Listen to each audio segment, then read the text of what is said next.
Great. Hi, everybody, and welcome to another session of the Speakeasy webinar series. I'm Sanjana Chauhan, and this is where we discuss everything under the sun, however, with a more inclusive approach. Please remember, you can ask as many questions as you like and make comments through the discussion on our chat window and even via the Q&A option. So if you're joining on Zoom, it's right at the bottom. You'll see a little bubble that says Q&A. You can also comment. Now, today's discussion is pertinent because it speaks of a timeline and an important one at that. So, India has been growing rapidly. Now, this growth has been accompanied by falling fertility rates, more women staying in school, and hence pursuing a higher education. Now, in a scenario like this, one would imagine that this means more women are working or willing to work. Is that right? Well, that's wrong, because in India, unfortunately, there has been a surprising decline on this front. Less than 30% of working age women are currently in work compared to nearly 80% of men in India. So much so that we are lagging behind Bangladesh, we are lagging behind Sri Lanka, we are lagging behind Nepal, all of these which are at the similar stages of growth and development that we are. So why is this happening? Are we not creating enough jobs which favor women? Are we not creating enough jobs at all? And is this going to get worse after the coronavirus? But more importantly, how exactly can we fix this? This is what we're going to be discussing. So with that, let me quickly introduce my eclectic panel this evening. Liz D'Souza, founder of Lizlin Careers and also brainchild behind Speakeasy. Getty Singh, associate editor and co-founder of The Citizen. Nikki Gupta, marketing and branding consultant. And Abhilasha Purwar, founder and CEO of Blue Sky Analytics, who's also cycled over 100 kilometers today. How are you sitting down? Hats off to you. Thank you so much for joining us, and on a Saturday evening, and even to our audience, I understand how valuable that is, whether we're in the midst of a pandemic or not. Getty, let me quickly come to you. India's low labor force participation rate for women is due in part to an increase in women continuing their education, as we have been discussing. It's also because of the availability of flexible scheduling, the proximity of work locations. But even if all of this is accounted for, the numbers are still terribly low if we're comparing ourselves to other countries. Why do you think this is happening? So I think, just to start with, I think that is the most interesting aspect of it, because if you don't locate India within the context of South Asia, you kind of like dismiss this to being a developing country phenomenon. And as you pointed out, the fact that Bangladesh has managed to increase its workforce participation rate of women because of the garment industry largely. And then you have, of course, Nepal, which is almost at 70% of women work in Nepal. And then you have all the other countries seem to be doing better than us. I think it's a multitude of factors. I think it's, of course, one of the sort of factors that you can't get away from in India is the cultural almost the stigma that is attached to women working. And there's been a lot of research, both in terms of data as well as perception, that shows that working women are considered, it's almost sort of considered to be like a low status phenomenon. And data also shows that women from high status families tend not to work. So there is, of course, this cultural barrier, which I know we'll end up talking a lot about, but it's also the fact that work doesn't seem to be available for women who do want to work. So that's, of course, structural as well. You have the fact that if women want to work, and there was, again, a study that showed that a lot of women who were asked whether they would work, as long as work was available close by, an overwhelming majority said that they would want to work, as long as it's part-time work or occasional work. So you have these two extremes at one level. You have women that are staying home by choice, and you have women that are participating at work. And then you have this huge gray area that I think hasn't been given enough attention to, which is part-time work, occasional work, work in the informal sector that should be better regulated, which are opportunities for women where they can actually contribute, they can earn a living, which is not really being considered at all. Safety, minimum wage, all of these issues, work being available close by, transport, all of these issues are not being considered. So I think it's a multitude of factors which we'll unpack as we discuss this. just preliminarily saying that we can't just say it's cultural, we also have to say it's structural, it's economic. Right. So it's so many things all at once, I'm glad you said that, because Nikki, I feel that Indian women's participation in the workforce, even if we're looking at studies, even if we were to actually consider this on a case-to-case basis, is a multi-dimensional phenomenon, because like Getty said, there is economic, there are structural factors that matter. Societal attitudes, I feel, also towards women and work. Now that's when it plays a key role in, kind of determining whether a woman can participate. So as someone who is predominantly, in a male run industry or a male dominated industry, I would say, can you tell me what the issues were when it came to attitudes towards women working and in the workplace? So, I mean, I've spent like about 7 years of my life in the entire food and beverage industry, and like you said, it's predominantly run by male. Like you'll see a lot more females in the industry, but it's still a very small number. What ends up happening, or anything, is that their immediate seniors aren't really helping them understand this better. So the lower workforce doesn't understand why is a female um, person heading the show, because they haven't seen that before. And I was in a space where I think I was the only girl working for the next 2 or 3 kilometers in the whole food and beverage industry. So there were days where none of them would take you seriously. They wouldn't understand why or how you're sort of putting together formats, or how you're sort of even putting processes together. So it kind of gets, I think the more challenges come from a space that educated counterparts aren't really helping in this case. I think that's a bigger battle to face, that people who are actually educated and your counterparts aren't really helping this cause to make it better for you at all. So you're generally trying to, if someone spent a year doing this activity, I would spend 2 years or 2.5 years doing the same thing. And that's why the range of growth reduces so much more for the fact that I'm a girl. Like just the matter of fact that I'm a girl, the entire range of scope of learning or getting better just reduces by a year and a half, only from the matter of fact that my counterpart doesn't respect that idea of it at all. So I think that was one of my major issues that I faced in the beginning. And I mean, of course, there's more resilience and more confidence now to sort of battle it. But when you're 22 and 23, it's a different ball game altogether, because you're told that it's not your place to be at. So Okay. yeah. Okay, that's interesting perspective, Abhilasha. I think one of the posts that you put up recently, and I'm also going to come up to the video that you explained quite meticulously on a whiteboard. I think one of the posts that you put up recently, where I think you were traveling and you kept asking, where are the people who identify as women? Where are they on the streets, in the startup, in the corporate world? But I think, this is also something that you spoke about, but in the IT industry, unlike national data that's available, the share of women workers has risen significantly, because I think in 2020, it rose to about 35%. That's twice more than 2018. And women today, as per the data, account for 44% of the total net hiring. So what's being done differently there, you think? Or do you think that it's just an eyewash because of, say, good PR, or, one or two cases being highlighted? Okay, so let me rephrase it. I would disagree on some of the topics, some of the statements here, mostly because, and let's break it down into general female participation in the labor force. So there are a series of reasons for that. And one of the reason is internal, which is like females itself. Then the other reason is males and the work environment, and then society. So there's like 5, 6, probably even 10 parameters onto it. So, I would want to like really clarify that, because it's not just one thing. It's not just cultural. It's not just even like, the availability of employment and everything. I have literally been in full male environment since I was 17 years old.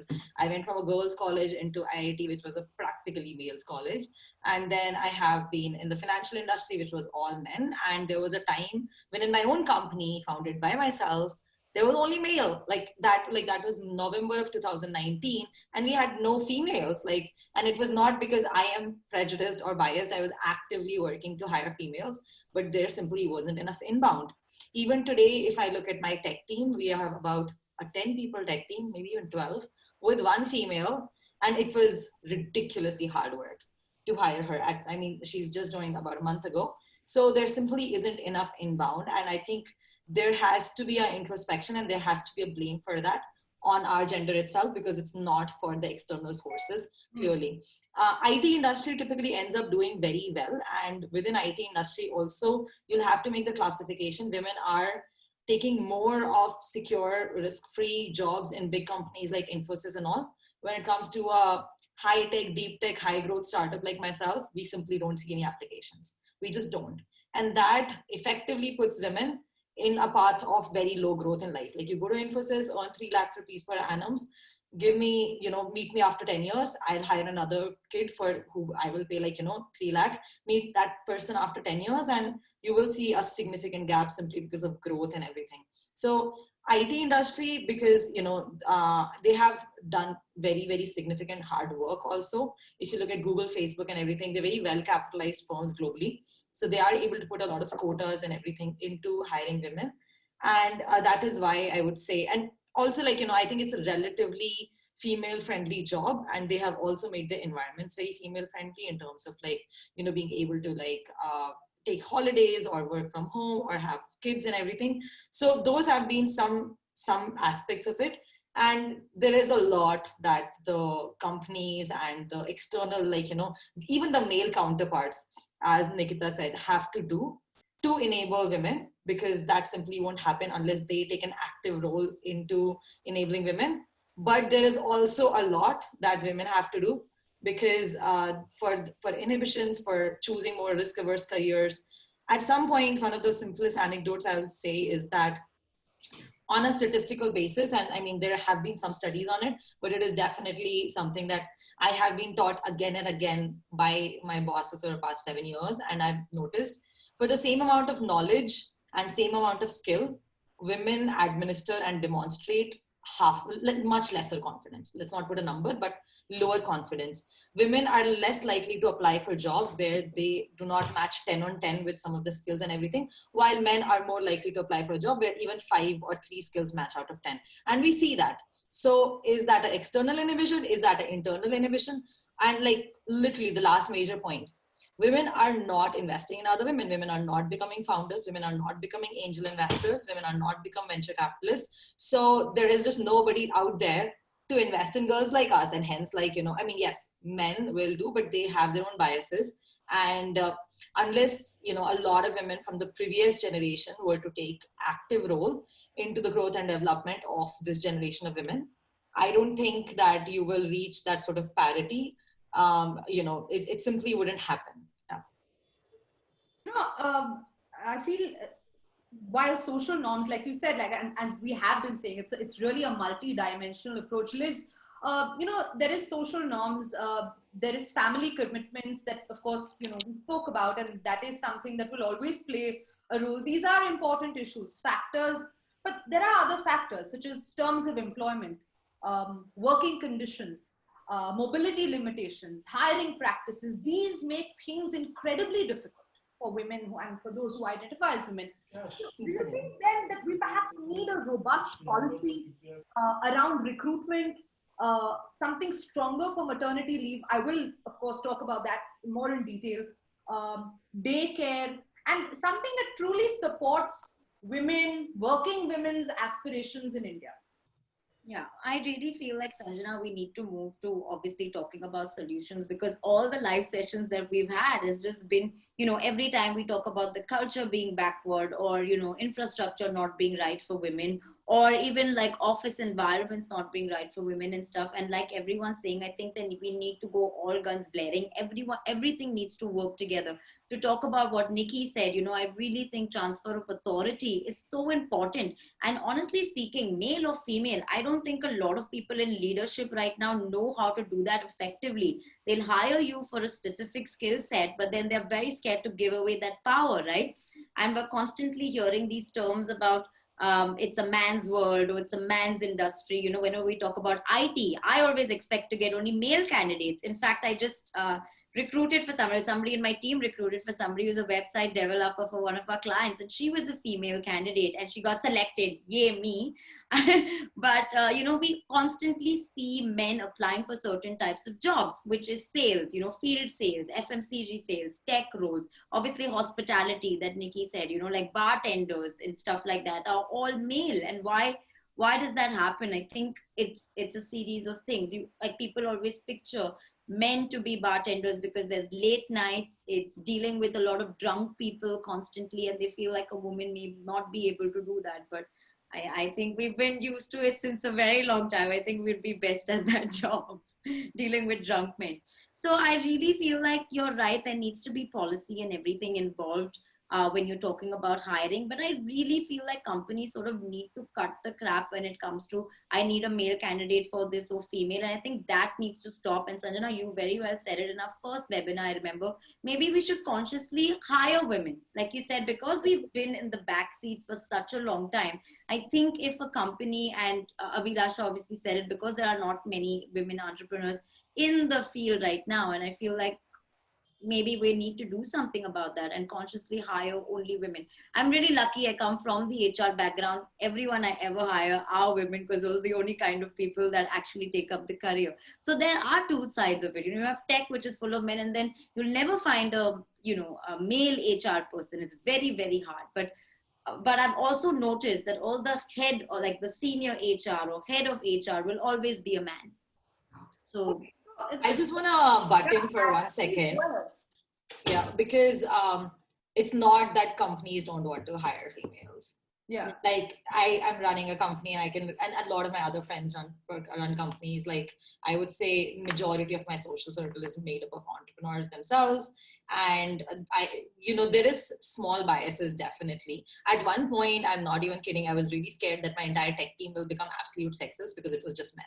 It was just guys. And I was like, unless they see that a girl is working with them, and they're all young people, 21 to 25 years old, subconsciously they will be like, yeah, girls are not good in coding. Like, one day my brother, who he's like grown up with like two very strong sisters, so he's very fairly feminist, and even he said, like, and when we started to break down what he said, I saw a lot of legitimacy in his points, which we don't hear. We like, oh, often, like, the thing is that over the years, there's a lot of hindrances for girls. So for instance, first thing what Liz said, that no, companies can't hire only girls. If you're not skilled, I don't care. Yeah. I simply can't hire you. And there is a huge skill gap. There is a huge skill gap. It's simply because women are going for studies, yes, but are women investing time in skilling? Are women investing time in taking a lot of risky opportunities? Are women taking time in doing internships which don't pay or pay less or something? And are they really focusing on learning? Because at the end of 10 years of your career, learning is going to be equal to your earning. And if you literally take some job where you're going from 9 to 5 and you're not learning, trust me, in 10 years, your male counterparts would have gotten really, really far ahead. And then that is a multiple that they will keep on reaping. They will earn more, they will save more, they will take more risks, they will maybe start their own startup. So this starts from a very young age, and something to focus on for women, which is much more likely to enable them, is to literally tell them to go and chase things, is to be a little more, sort of focused and more ziddi. Like that whole, that bossy versus leader thing. Go be bossy. And I'm also like, just wrote this quote, which Liz said, that we need to transfer power. There is not, definitely, I agree with Liz, that from the previous generation to this Indian generation, the management does not know how to transfer power. It has its own ego, God knows what. But traditionally, you look across histories, nobody transfer powers. You have to go and snatch it.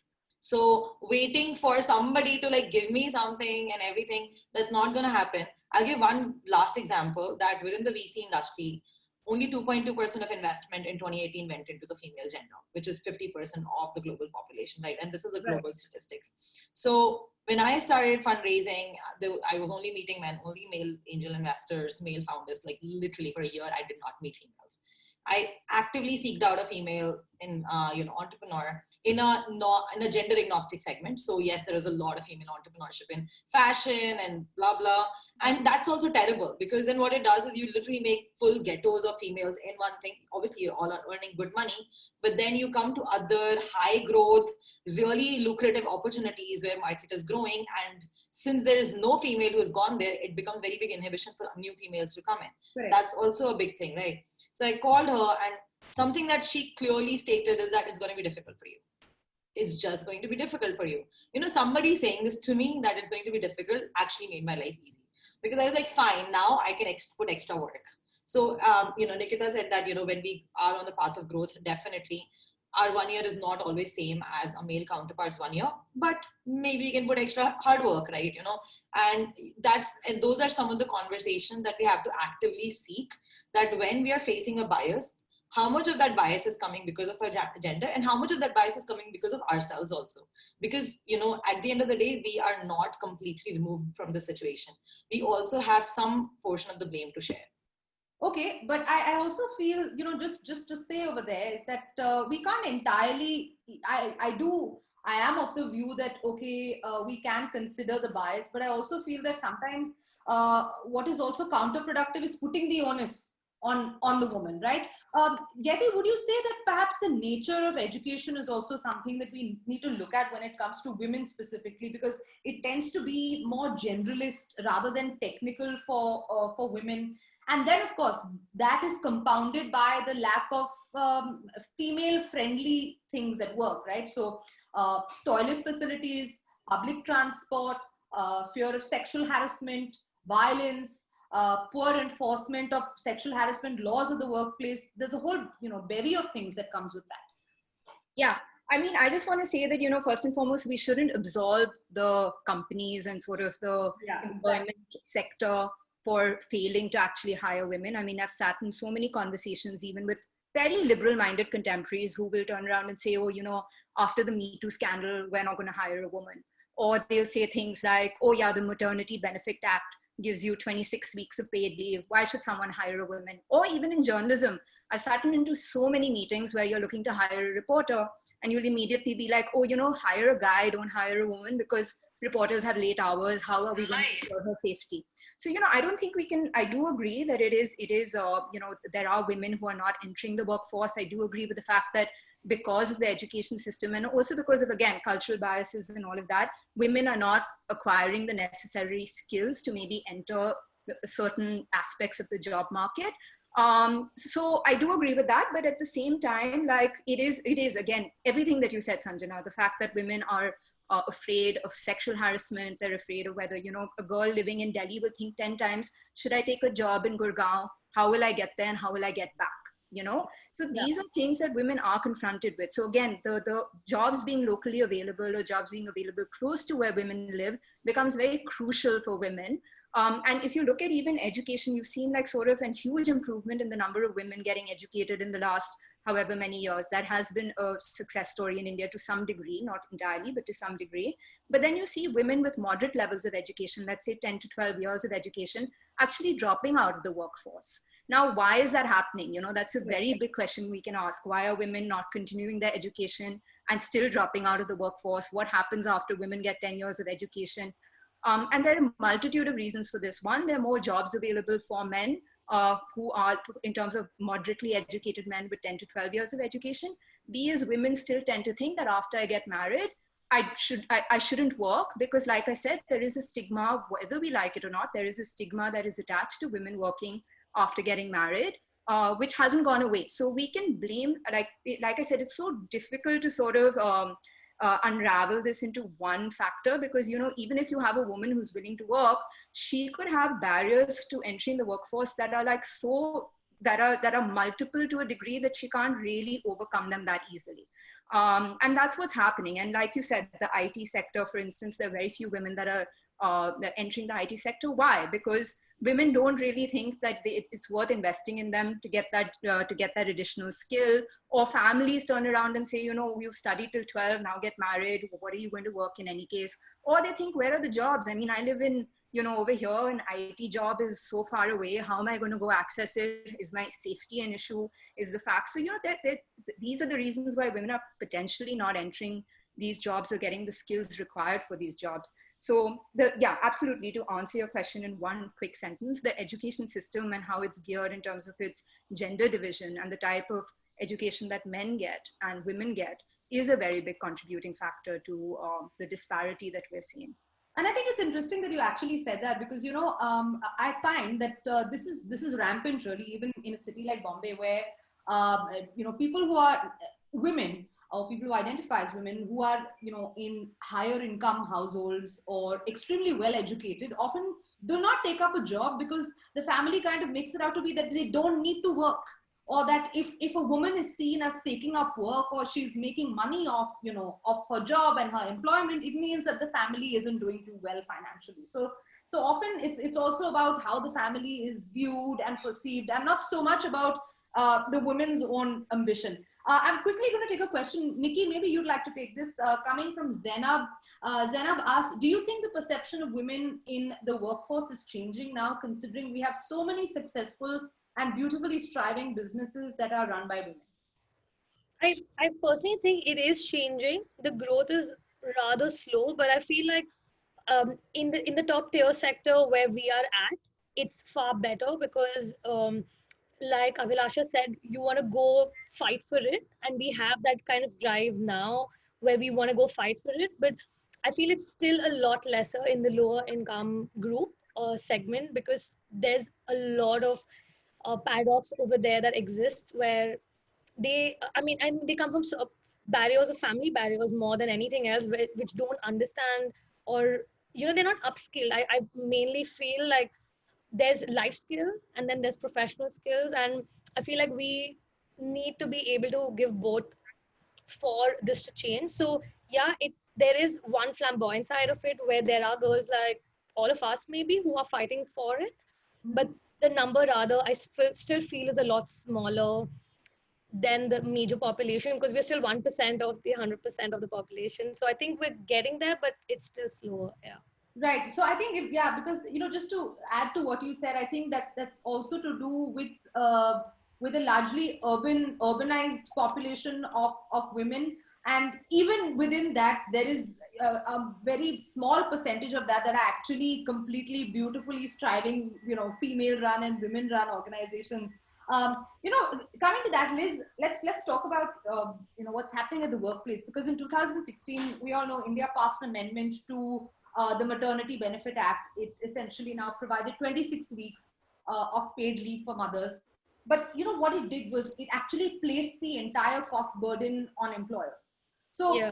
do you think that perhaps policies like this need to be re-looked at and structured well? Because maybe things like this have actually, caused or increased or, disincentivized the hiring of young women. Do you think that you would say that?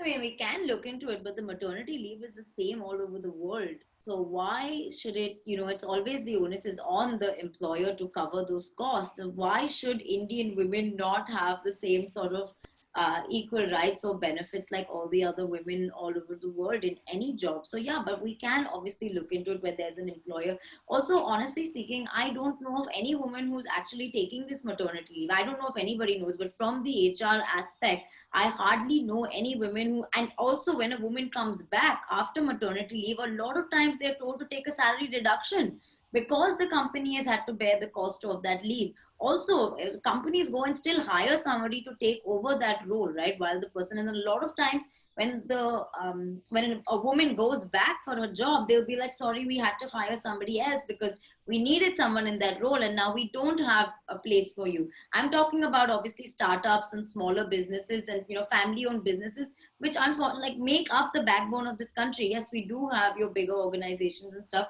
and for sure it can be looked into, but I think internationally, if that's a benefit that's given to women all over, then I don't.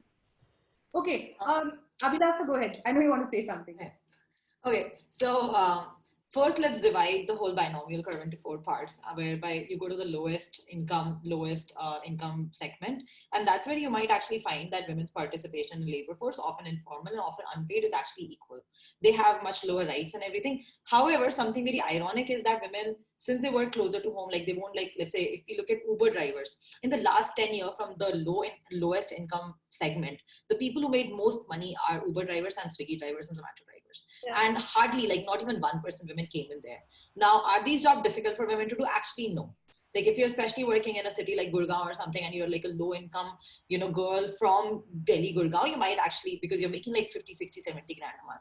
So there is obviously structural issues, something that Uber, Ola, no other foundation, not a lot of people thought there, definitely. But, on the lower income segment, the labor force participation is same. In the middle income, it's very low. Ironically, in the luxurious and the high income, it is also low. Yeah. And it is the onus of these women in the high income to actually push the barrier, to actually demand for more, because you can. So let's say when you're talking about like maternity leave or something, right? Just the availability of comfort, and especially if you're a very highly educated woman working, seriously, there's no correlation amount in the amount of hours that you will work and your pay. Like there isn't. And that's where I'll come to the point that Gayati was saying that, women have distances to cover, and, they have a lot of internal reason. All of those internal reasons are actually a characteristic reason for the employer to not hire you for the leadership roles. Then you end up becoming an employee, you end up becoming a worker, but not a leader. Because for a leader, some of the basic qualities, and it doesn't matter, it's independence. So if you can't find independence from your parents and your parents-in-law, how will you find independence within the firm? Right? It has to be self-driven. It has to be very headstrong. These are characteristic qualities, right? There isn't anything male or female about these qualities. And that's why, let's say when I'm hiring, and I hire a lot of girls for my, for my sales team, it's all females. And the only thing that I'm always telling them is not about upskilling. I need you to be rude. I need you to be a fighter. I need you to stand up for yourself. I need you to be much, much more confident. Like every other feedback call, they get this thing, need 10x confidence.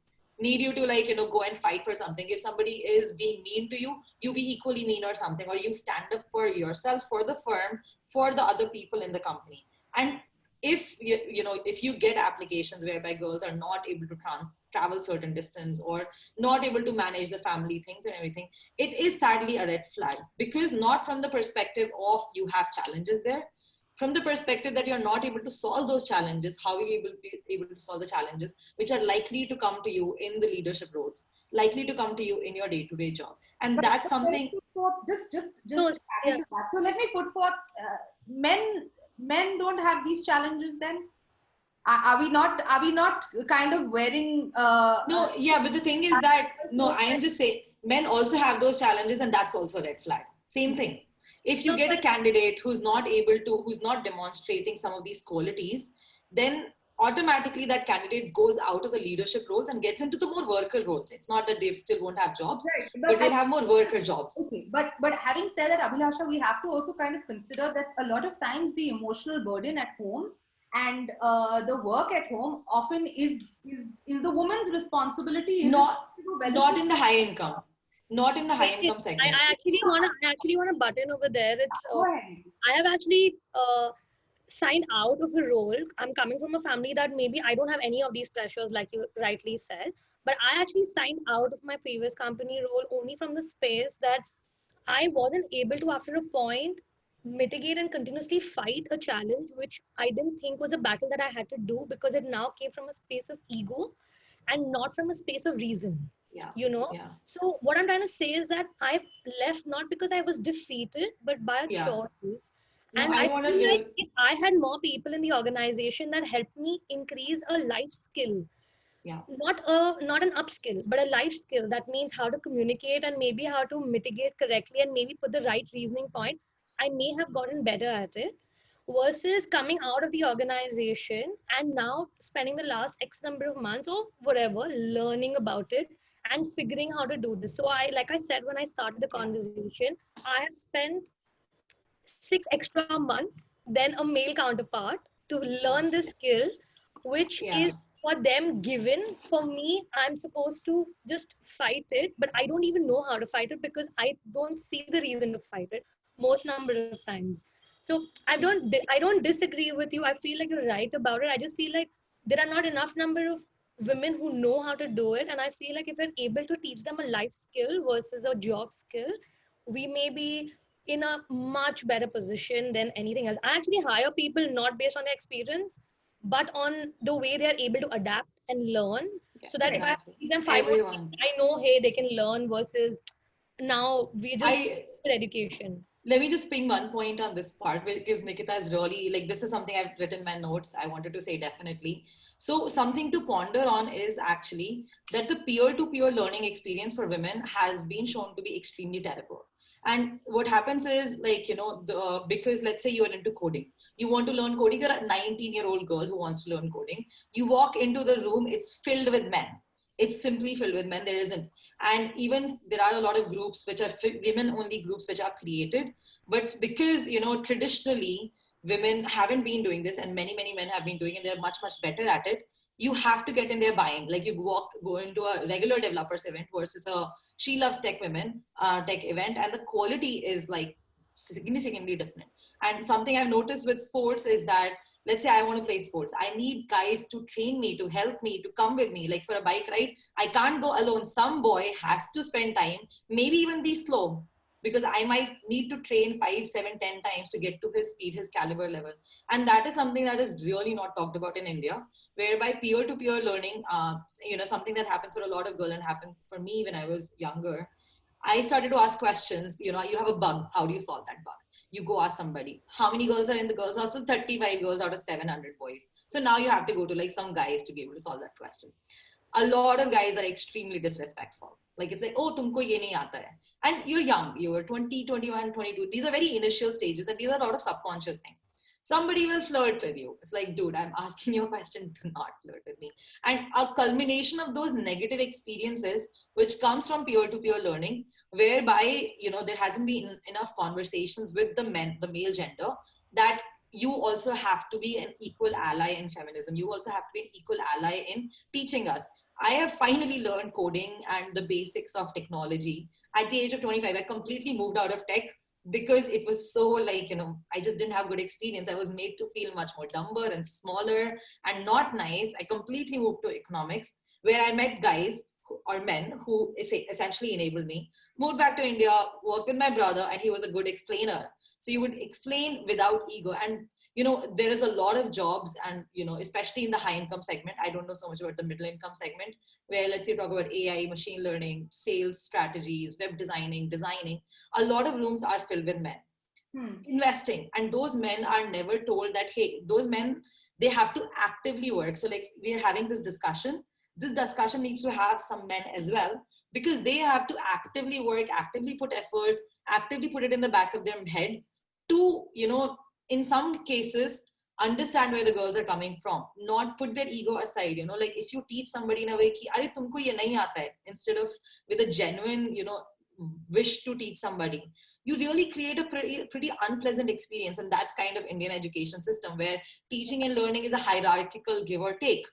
If teaching and learning was a mutual experience, which is like two people are at the same level, there's no power structure, that would happen. And if you look in the 10 years of career from 20 to 30, this is one thing that at least I have noticed like really brings women down, because there isn't enough peer-to-peer learning happening, and there's not enough attention. And in today's India also, there aren't actually enough organizations. Like She Loves Tech, and there's a lot of like women-only groups which are focusing on female upskilling. Right. But then your top level is mediocre level at the male gender. There is a gap there. So how will you actually be able to upskill your group? And that's something, if we are able to sort for, I think a lot of other things will sort for, especially in the upper income segment. Okay. Getty, do you think that perhaps then that we are not creating enough jobs that favor women or that are tailor-made for women? Say that perhaps maybe like a Bangladesh is actually doing at this point. Yeah, I mean, this is not even, I think, I mean, this is again proven, like when we've seen, like, especially like, so I'll give you again, like, I know we were joking that I rely on numbers, but they usually explain things a little better. So like, for instance, in rural India, 75% of women that are employed in rural India are actually employed in agriculture, and 59% of working men in rural India employed in agriculture. As you've seen a shift from basically agricultural to manufacturing, you've seen that men have been absorbed by the manufacturing industry, but women haven't been absorbed. So the large loss of jobs that we've seen, or working women that we've seen, has actually been happening in the rural sector. In the urban sector, there's been a marginal like increase in women that are taking part, that are entering the workforce. But again, the services sector and the manufacturing sector are not geared towards women. And why are they not geared towards women? Because of, I mean, Abhilasha pointed it out. If you look at the lower income sector where women are willing to work because they need the money and the families need the money, drivers, women can't be drivers, again, because safety. Uber doesn't want to guarantee a woman's safety. Ola won't guarantee a woman's safety that easily. They can't be delivery people. They can't be, they can't be shop assistants. Can be. Huh? They can be. I've been in rooms with people from Ola and Uber and certain foundations which teach women to drive and everything. Ironically, and this is ridiculously crazy, forget about Ola and Uber driving. look at the upper income city, urban elite women driving. Even there, we don't drive. But that's Sometimes when yeah, that's exactly the point. The point is, in an ideal world, women should be able to enter these jobs, and that's kind of like what we're arguing here. We're saying that these barriers are absolutely ridiculous barriers to women's workforce participation, and it's a tragedy that in India these continue to be barriers for a majority of women. I agree with you entirely. I feel like in an ideal world, women should participate more in the workforce, and these barriers shouldn't exist. But unfortunately, for a woman, she's going to think 10 times about taking a job where she has to work after 8 o'clock, either because the family is going to tell her it's an issue, or because she's concerned about her own safety, or because she's concerned about sexual harassment, or because she's not going to be paid as much as the man that is going to be working that job anyway. So these are structural, economic, sort of social realities that are ingrained in the system that we need to challenge, where you can't just say that the woman needs to challenge it by like showing up. That's easier said than done. That comes usually with a lot of privilege, that you can turn around and say that, I as a woman don't care whether I have to work after 9 o'clock or 10 o'clock. A majority of Indian women do not have the luxury to say that. So because they don't have the luxury to say that, these issues become very, very crucial as barriers to women's entry in the workforce. So like I said, the point that I was making was that in agriculture, it was considered very acceptable for women to work because there were day hours. They were usually at like a farm that either was owned by your family or it was the neighboring farm or whatever it is. But the manufacturing and services industry have not been able to provide women with that safety net that they need in a majority. Again, I'm not talking about the privileged women. I feel like privileged women are not in this conversation in my head, because you're right. Everything that you've said about women taking more of an initiative, women turning around and saying that I should have the skills, I should have a work right attitude, that comes with privilege, in my opinion. A lot of women in like sort of low income households or households that are middle income or don't have that privilege to take that independent stand, they find these structural barriers difficult to overcome. So let me just say one point, which is that there are structural barriers, and then somebody has to work actively to break them down. They're not going to disappear by themselves. Like that's one of the very basic tenets of change.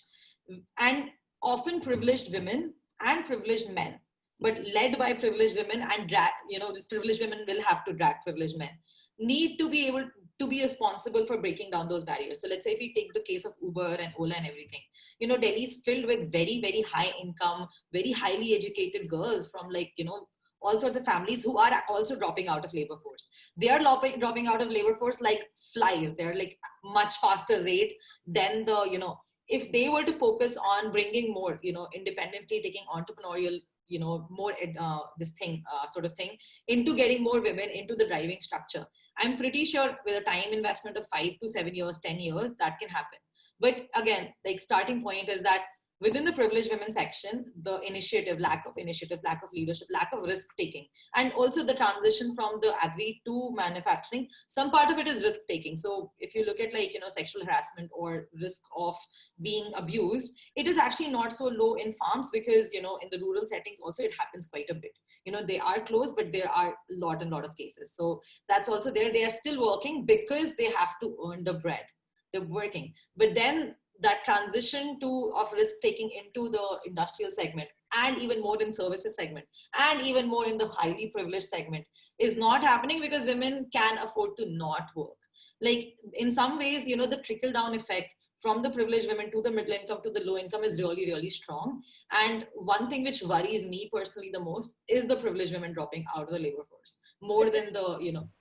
But then don't you feel that's coming from privilege? Because It's that coming from, back home, you don't have to worry about your bread.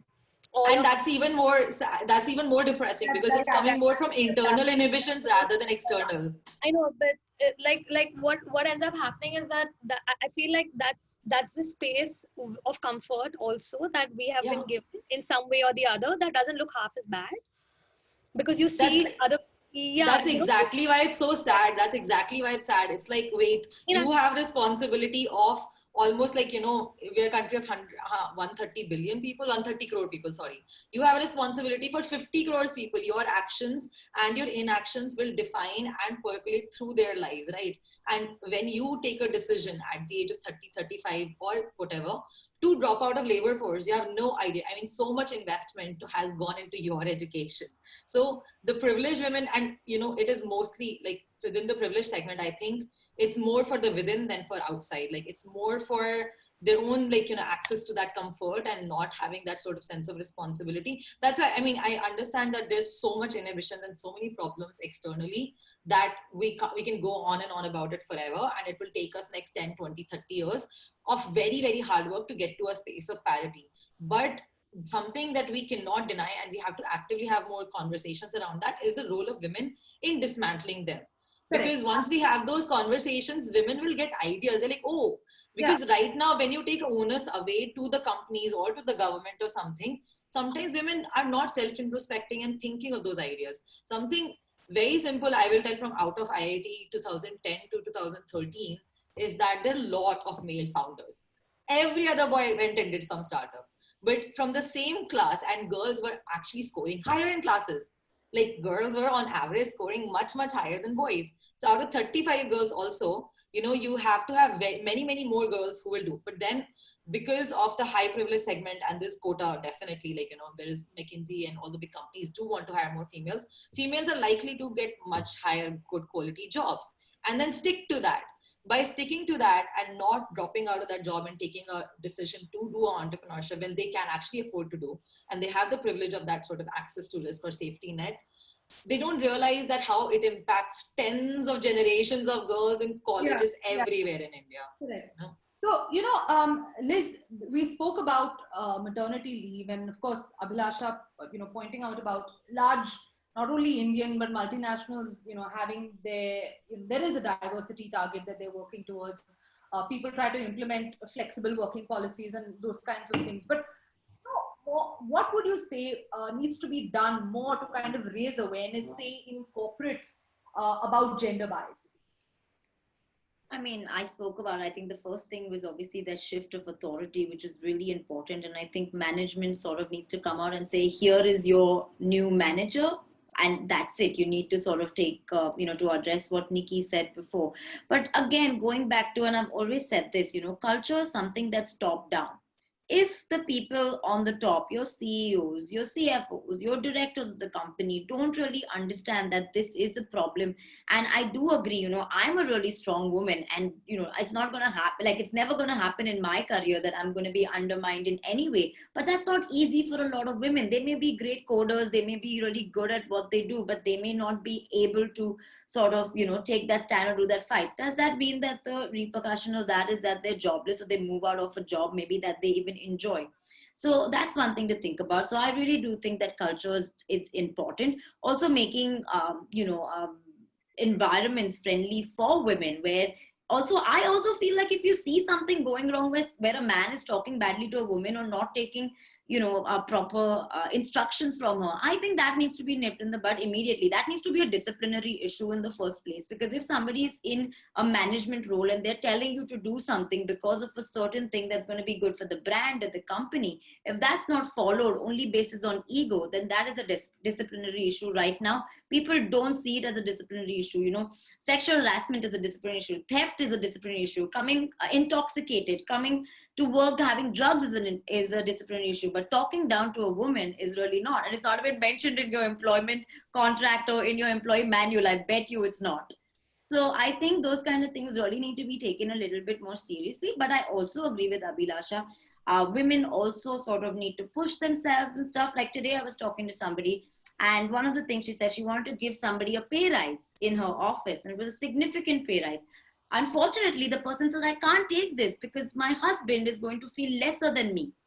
And so she had to divide that whatever salary. So, if she was getting 20,000, 5,000 was sent to her daughter's account. And they had to go through this massive thing within the company with TDS deductions, because this is going to a minor's account. So, and this woman actually went through the whole process to make it happen for her. So yeah, are women in, entrepreneurial women or women in management trying to do, yeah, but she's like, it took me 6 weeks. And then I felt like, shit, I should have just let her stand up to her husband. But is that my job?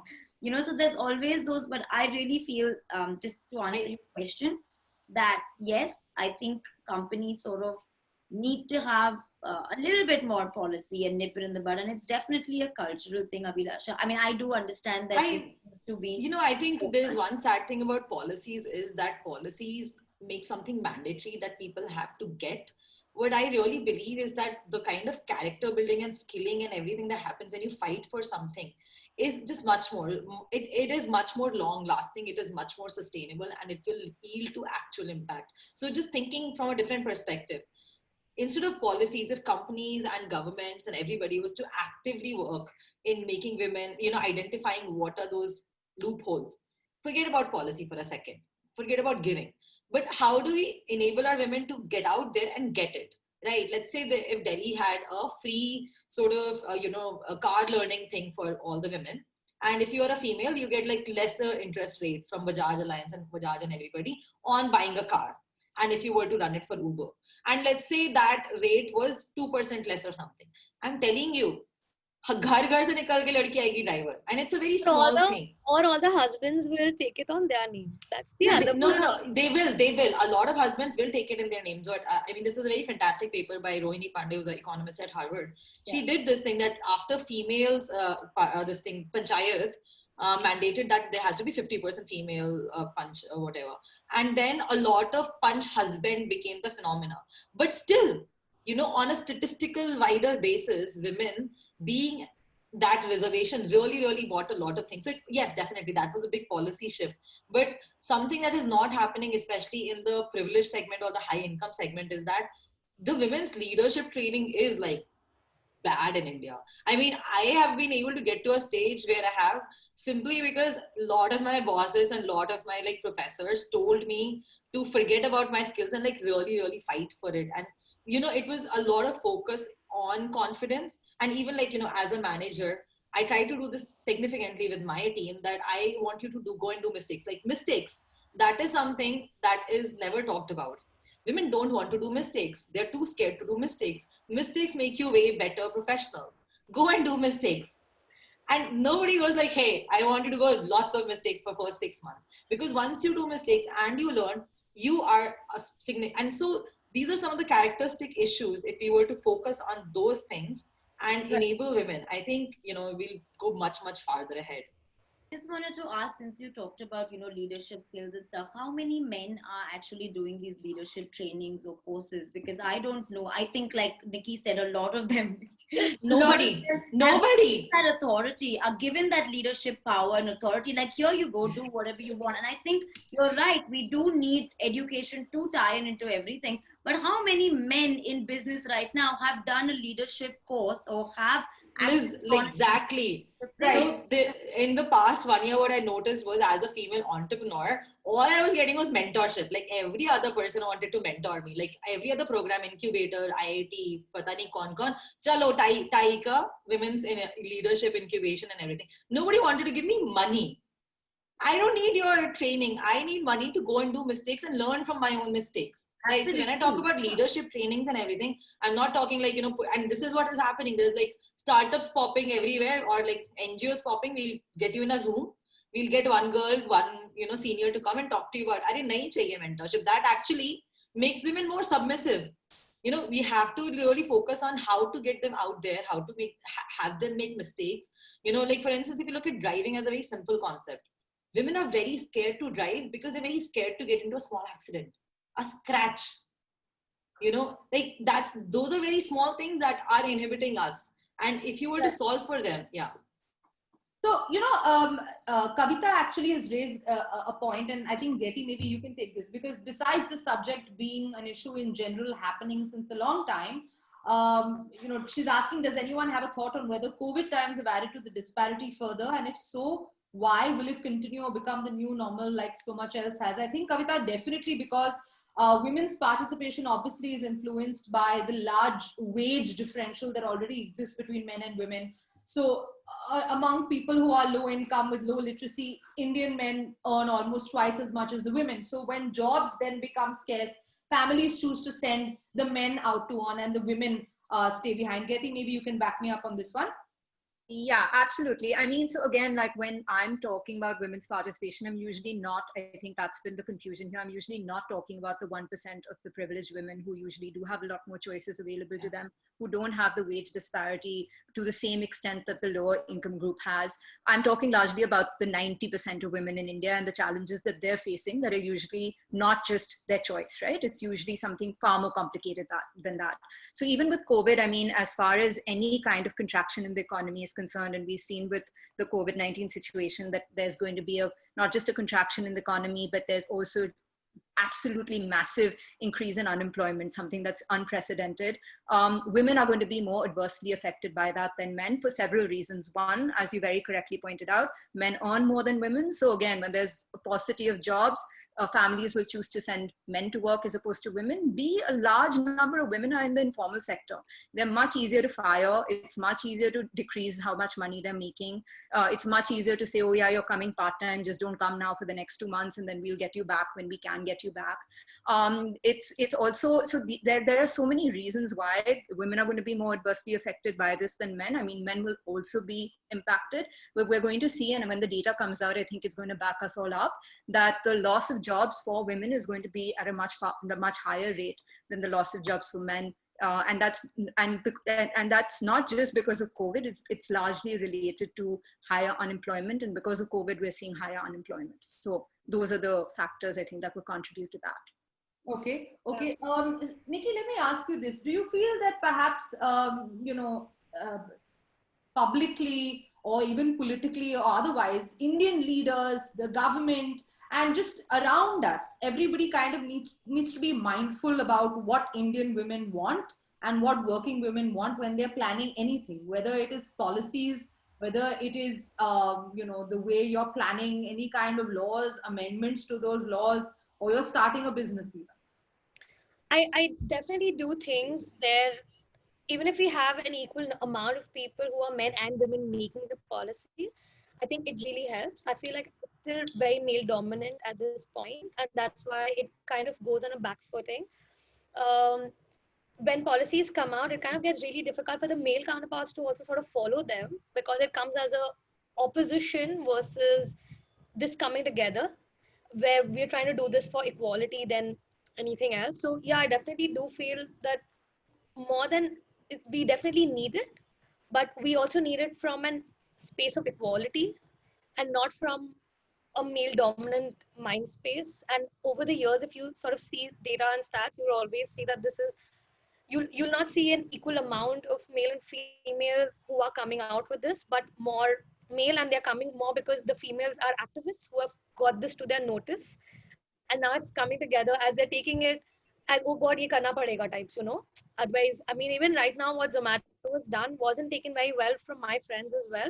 Yeah. And I have a couple of them who said that, why should you get those 3 days off? I said, I didn't ask for periods, I didn't ask for it. Like, you want it, you can get that as well. But This is I mean, I'm happy that we get it. Some women can avail it and some can't. I mean, I don't have a tough time those 3 days, but I know many who really do. Thankfully to them, I get it as well. So yeah, basically that, I just feel like the emotion or the policy or any of these thought processes are coming from the opposite sex versus an equal sex thought. Yeah, and unfortunately, as Abhilasha and has. I kind of want to make an announcement for that actually. So Yeah. something I'm starting up called Women Leaders, and it's going to be out. The website and everything's going to be out. It's a sort of simple organization to increase women, enable women in politics. And it doesn't have to be at the national level. It doesn't have to be at MP level. And ironically, politics is actually one of the best jobs women can do. It has absolutely flexible timing. You can work literally around the house. And so we will be mostly focusing on local panchayat and municipal levels in the beginning. And there are a lot of really highly educated girls in tier 2, 3, 4 towns who care much more about their things. And if you start to look at the numbers, so I think the current parliament is like 10-12%, I'm forgetting, but the members of legislative assembly, there's 9% female representation across all of the legislative assemblies. Like there are, like, I think Karnataka is like 250 plus like total MLAs, 4 women. It's an absolute joke. And what is happening is that men are making policies for men. Men are making masculine policies for men. and the whole leadership and the whole policy space is just so masculine. It's like full testosterone. And something that sort of comes into the regular women domain is also that when you are becoming a leader, you're always told to become like some man. It's like, hey, Abhilasha, you should learn from Steve Jobs. A second, Steve Jobs was a man. I'm not. Big difference, right? So Yeah. this is something like, the organization is going to primarily focus only on politics, and starting from the age of 80 to 80, you can come and take boot camps all for free.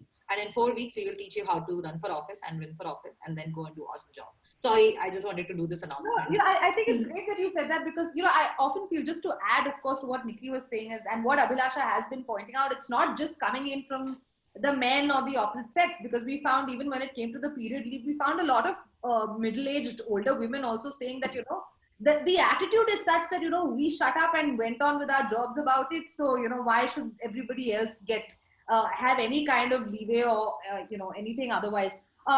Getty, just kind of mounting on what Abhilasha spoke about with regards to politics, and maybe do you think India needs to have public communication campaigns that actually promote women in the workforce, women who have careers? Because I find that a lot of times that's not really present. We don't really have that kind of messaging, in any kind of campaign, in any kind of poll campaign or anything like that. I've never seen it. Yeah, no, absolutely. I think that would be a huge, we forget what a major role the media and any kind of public communication strategy can play. They usually, we underestimate it. So I think any kind of positive messaging on a mass scale on increasing women's participation, or even breaking some of the cultural barriers that exist with women joining the workforce. Bollywood and even the media, the news media is very largely to blame for like perpetuating the stereotype that women should sit at home and women's primary responsibility is to look after their kids or look after the elderly in the house and engage in unpaid care work. To break this barrier is going to require public communication at a mass scale. And I think Abhilasha's entire initiative of bringing more women into participatory politics at a leadership role is one of the several right ways forward, because that gives women that are participating in, let's say, that are playing a leadership role or even engaged in the workforce in any capacity, have a higher bargaining power when it comes to any kind of household negotiation. And that itself will create a huge change that we're talking about, because then they will be able to ensure that their girl child is educated in a particular way. They will be more encouraging of her joining the workforce. So if we're talking about any kind of change, women make exceptionally better leaders, exceptionally better leader. Not about girl child, not about education, everything. Like, you look at statistically across the countries today, from Angela Merkel to New Zealand to Sanna Marin in Finland, or even like the US constituencies or the Indian constituencies, women are, but they get judged much more. Like, from an evaluatory perspective, one fault, and the judgment and the news media is like much more higher. Sorry, Gayatri.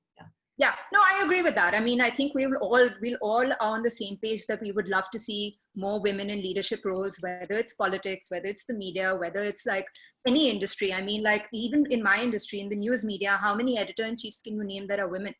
Like, who in the mainstream, any of the big publications has a woman editor-in-chief? Even women in the media will get to a reporter level, usually be shoved more into like the entertainment desk or something like that. The ones that get into political reporting at the most senior level. They'll make it to chief of bureau, if at all, but nobody makes it to editor-in-chief. So we're all on the same page in saying that yes, more women are needed in leadership roles, more initiatives are needed to bring women into leadership roles. The media, any form of public communication, initiatives like yours, for instance, are all tools in getting women there. Yeah. And there's two things which are never really talked about. And I found that in the US and in a large part of the world, those are ancillary aspects. They're not related to the direct career. But one is like physical strength and sports.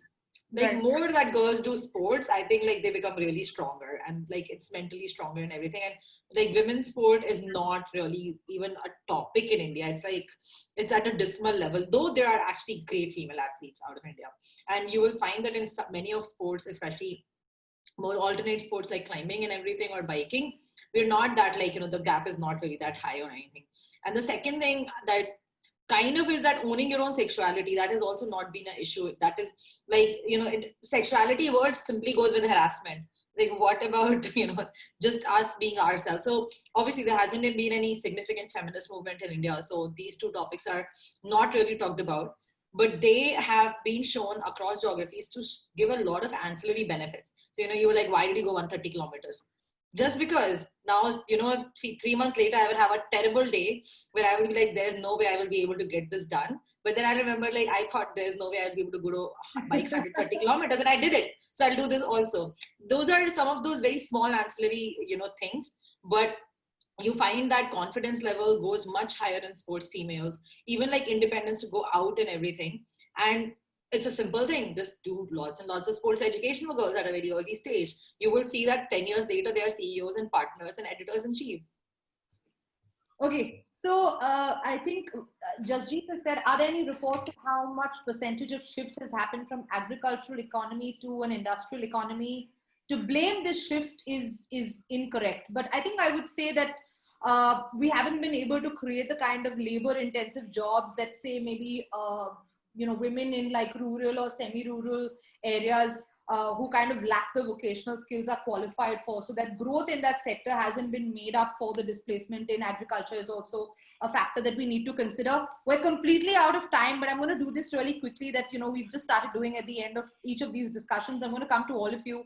And if you can just give me your kind of solutions to what we've been discussing today. It can be like 2 to 5 solutions of what you think maybe corporates should include, maybe governments need to do, maybe we personally on a personal level need to do. So Nikki, let's start with you. What do you think are the solutions?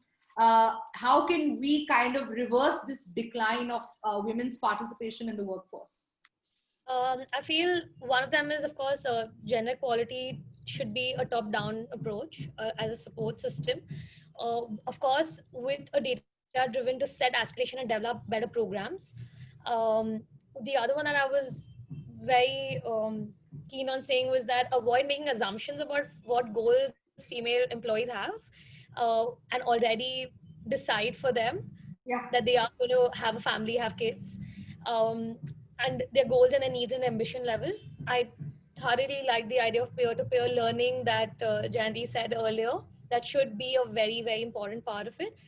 And while giving feedback, A, give feedback. B, while giving feedback, leaders should focus on actions rather than personality traits. And learnings and insights should be gathered um, from these conversations to help make an upskill better and Yeah. life skill giving more of a priority than anything As opposed else. to saying you're being too emotional about it. Yeah. You're overthinking it. You're overthinking. Dramatic. Sorry, did you say my name? Yes, I said it. Yeah. Okay, so just I wanted to very quickly answer that agriculture question as well, because we have seen, I mean, just to bring the GDP up, we've seen that agriculture is contributing less and less to the GDP. As any economy grows, agriculture gets more affected. So there has been a loss of jobs in agriculture. That is well documented. Yeah. That is not a hypothesis that we're just making up. And yes, manufacturing hasn't been able to absorb them. To answer the second question in terms of what we should do, I wish there was like an easy answer. I think like in my head, like women's barriers are so complicated and convoluted that there's no simple answer. But I do think that more flexible jobs need to be made available for women. I do think it's very, very hard to expect women to move away from their domestic responsibilities. Again, I'm talking about the vast 90% of women who do have to look after the sick parents at home and who the primary household responsibilities come on them. How can they contribute to the workforce? They can do that by more occasional jobs being available to them. They can do that with better transport facilities being provided by the companies to the women that are working in those companies. There are a huge amount of parameters, but I think for a large number of women, flexibility in terms of their job prospects is going to be very crucial to women entering the workforce. Okay, Abhilasha? I think first thing is streets. Start small. Go on streets. Like I mean, 130 kilometers, I really did not see women. And I drove for 1100 kilometers recently, again, did not see women. So where are the women? You have to occupy the public spaces before you get to occupy, the mic, the policy, the leadership, like all the other aspirational things we're talking about. They're very, very far ahead. So understand where we are, which is a pretty crappy place, and start small. And one of the smallest things to do is occupy public spaces. And the other thing I'll also say is that, if I know that Jayati is doing her own thing and Liz is doing her own thing, Nikita doing her own thing, being the next billionaire. If she's the next billionaire, that will make a lot of difference. So go for it. And all the girls are watching it. All the girls are watching for it. Take your aspiration, whatever you have, add 100x to it and go for it, because likelihood you'll get it. It's going to be really, really easy because men do that. I have a lot of friends and even my brother.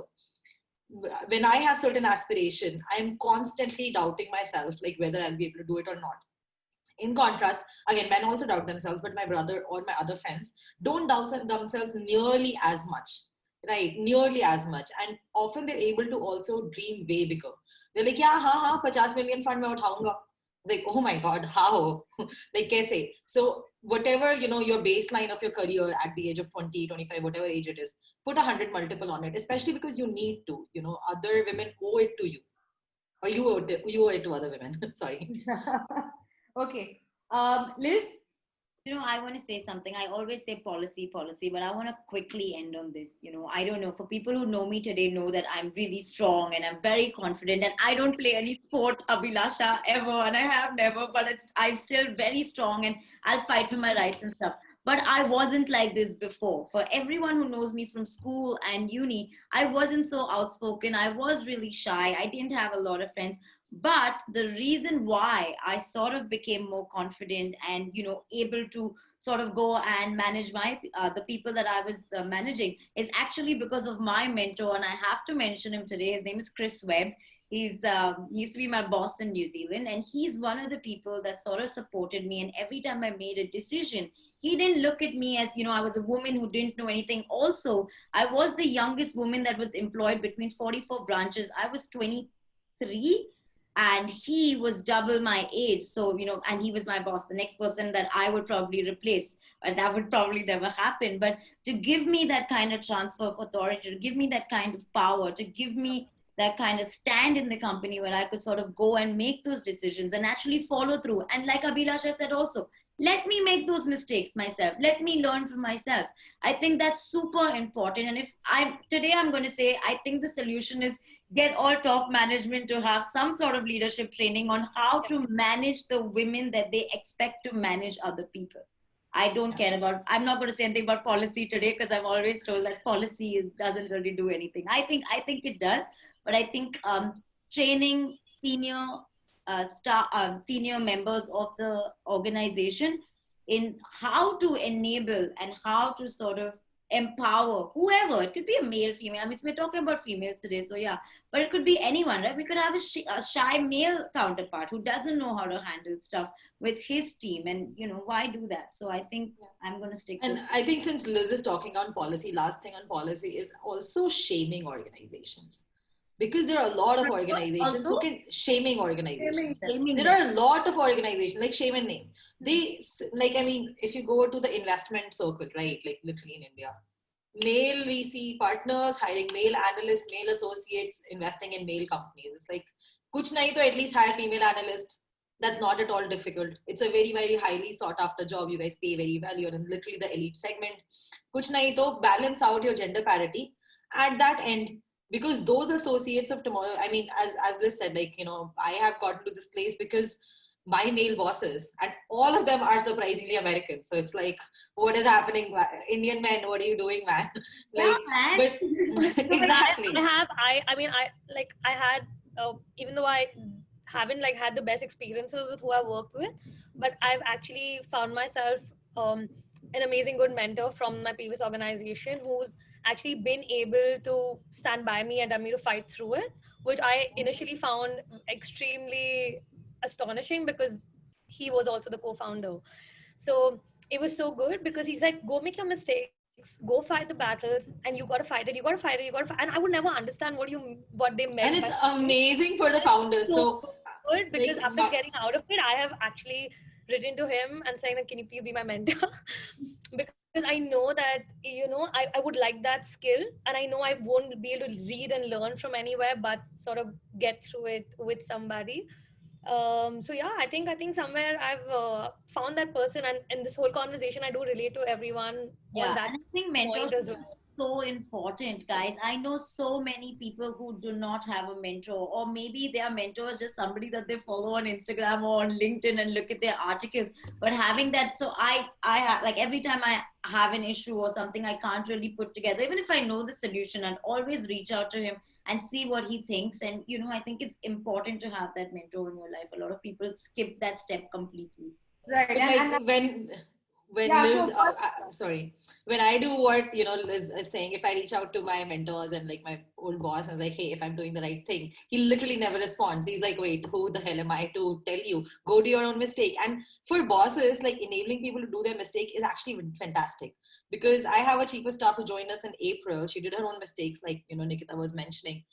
God, she's genius. Like I love her now because she's so much more capable. So this, allowing women to do mistakes in the workforce, and I don't know if that has been talked about in any forum before, that is going to make them significantly better for you. It'll make your firm more money. So go do it.